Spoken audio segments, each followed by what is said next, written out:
भारत से बाहर चलते हैं इस्लाम धर्म में, जहां मूर्ति पूजा नहीं है। मक्का में काबा का पवित्र पत्थर है जिसको कहते हैं काबा का पवित्र पत्थर संगे अस्वद। ये पवित्र पत्थर के पीछे कहानी है। कहानी ये है कि पहले मक्का में 360 देवी देवताओं की मूर्तियां होती थी। हर एक के अपने अपने इष्ट थे जिनको वो अल्लाह मानते थे। परंतु जब मोहम्मद पैगंबर साहब आए तब उन्होंने कहा अल्लाह एक है, अल्लाह एक है। काफी मतभेद हुआ। मोहम्मद पैगंबर साहब को मदीना भेज दिया गया कि वहां जाकर ये प्रचार कीजिए।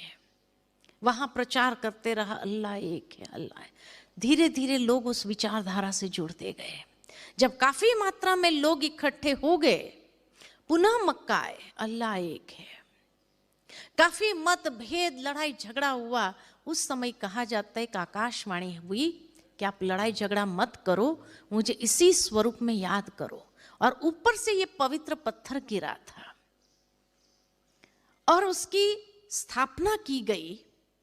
और तब से लेकर के ये मान्यता है कि जीवन में एक बार ये पवित्र पत्थर का दर्शन अवश्य करना चाहिए, तभी जीवन सफल हुआ।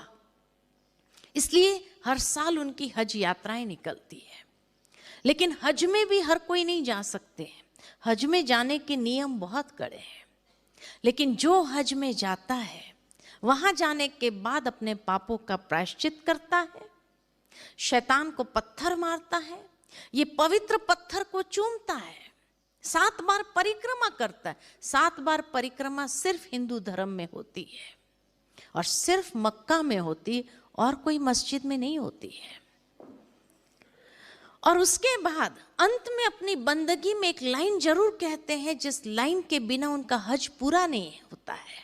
और वो लाइन है, हे परवरदिगार, परमेश्वर के लिए, हे परवरदिगार नूरे लाही, मेरा हज कबूल हो, तब उनका हज कबूल होता है।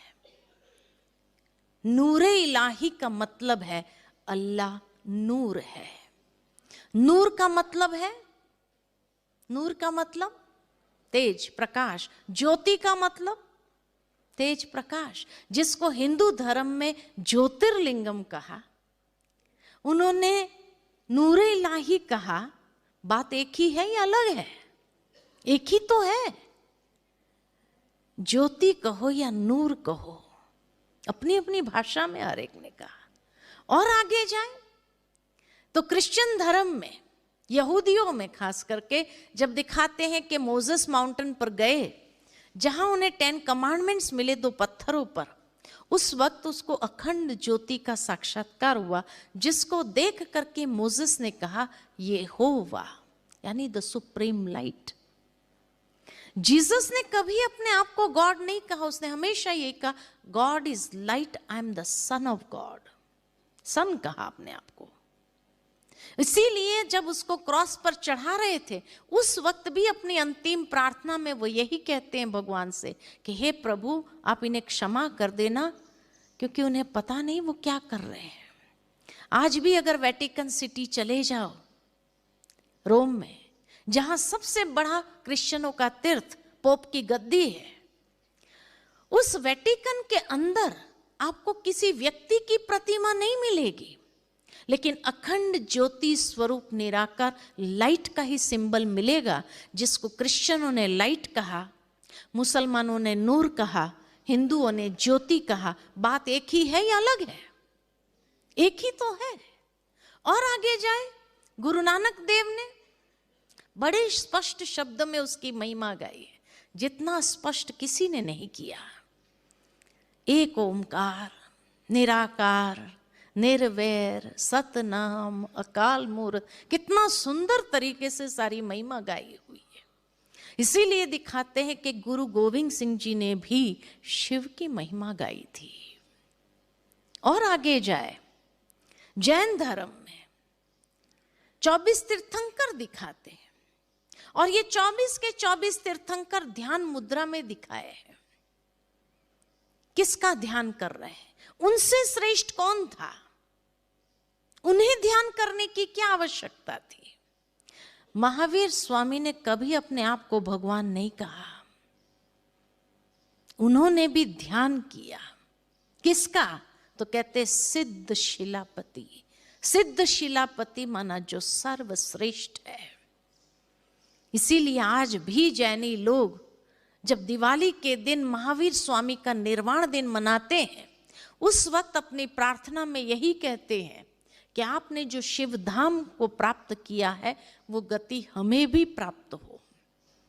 और आगे जाए, महात्मा बुद्ध ने कभी मूर्ति पूजा की और किसी को प्रेरित नहीं किया, लेकिन आज भी अगर जापान चले जाओ तो 3 फुट की ऊंचाई पर 3 फुट दूर बैठ के एक थाली के अंदर लाल पत्थर रखा जाता है, बिल्कुल शिवलिंग आकार का होता है, जिसको उन्होंने नाम दिया करनी का पवित्र पत्थर, या कहा चिंकुन सेकी। चिंकुन सेकी का मतलब है शांति का दाता, कि जिसका ध्यान करने से हमारा मन रिलैक्स हो जाता है, शांति मिलती है। इसीलिए वो उनके सामने बैठकर मेडिटेशन करते हैं, है ना?